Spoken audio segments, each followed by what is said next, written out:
So I want to bring in now Valtreon CEO Rob Luna. Hey, Rob, let's talk about this.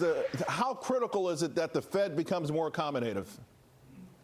I think it's very critical, Charles. I mean, the real economy, you talked about the 1%. I'm not worried about them.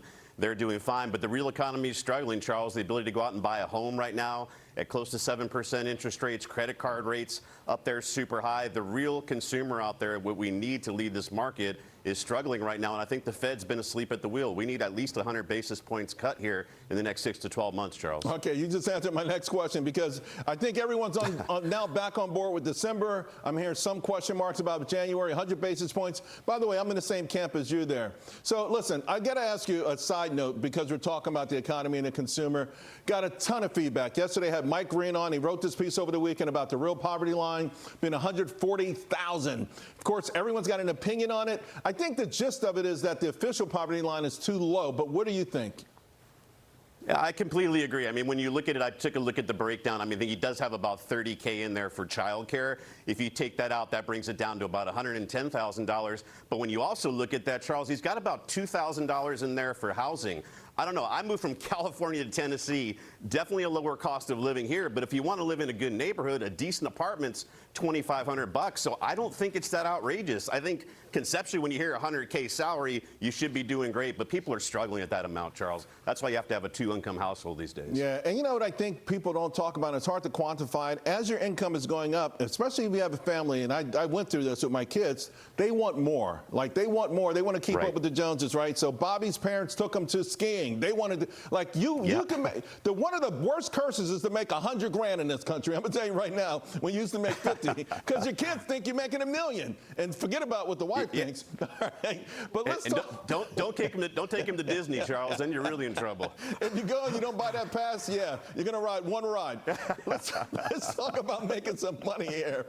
AI obviously is a game changer. Now, what I love about your picks is that you're focused on the medical side of this. Let's start with the diagnostics. You like A here. Stock symbol is A. Yeah, Agilent, this is kind of the picks and shovels, and this is actually, I'm old, Charles. The old Compaq spun this off back in the late 90s, but this has become a huge leader, and now they're bringing that into the digital world of diagnostic equipment with AI. A lot of the information they got on there, that stock's actually heading towards a new high. This is a safer one, bigger play. I think you should, especially with the rotation into healthcare, Agilent's a good play here. You know what? You bring us names that I never heard before. Agilent I know, but Veracyte I don't on genomics. What's going on there? Yeah, Veracyte Genomics, okay, these guys are basically using AI to make cancer testing more accurate and a lot quicker. So as we know, it's this huge data sets. We've got years and years of discovery. And when you start thinking about cancer has been a huge problem. It's destroyed many families. I think there's a lot of hope out there right now with artificial intelligence maybe helping to break through in some of these different types of cancers. And these are one of the leaders there. Recursion Pharma for drug discovery. Yeah, Recursion, this is a smaller stock. For those listening on radio, the symbol is RXRX. You already got my attention with that.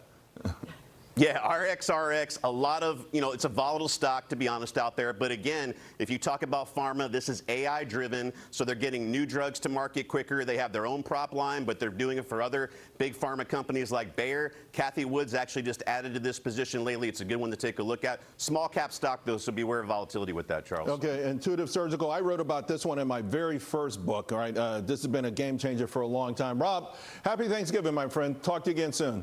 You too, Charles.